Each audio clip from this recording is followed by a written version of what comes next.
تو جس طرح کا UAE کا ہم بیہیویئر دیکھ رہے ہیں، خاص طور پر جب سے پاکستان نے پیس ٹاکس میں میڈیشن کی ہے، تو اس کے بعد UAE نے اپنے جو $3.5 بلین کا ان کا قرض تھا وہ ہم سے واپس مانگ لیے، وہ پیسے بھی، خیر وہ تو ایک معمول کا لین دین تھا، لیکن ایسے وقت میں پیسے مانگنا اسے اسی چیز سے تعبیر کیا جا رہا تھا کہ UAE نے یہ پسند نہیں کیا کہ پاکستان میڈیٹر کا کردار ادا کرے، پاکستان سعودی عرب کے ساتھ مل کر اور ایران کے ساتھ مل کر اس معاملے کو سلجھانے کی کوشش کرے.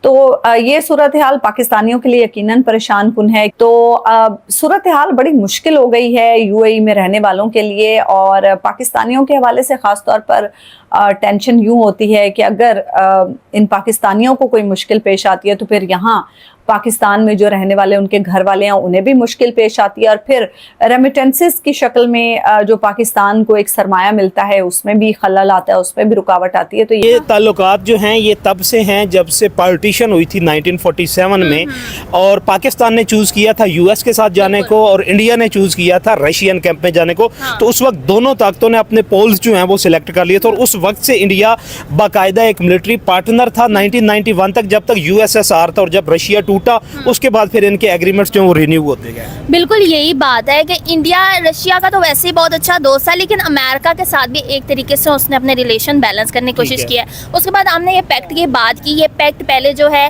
2025 میں ہوا تھا، اور جو اب امپلیمنٹ ہے وہ جنوری میں ہو چکا ہے. وہاں پہ کپڑے اتار کے ننگا کیا گیا.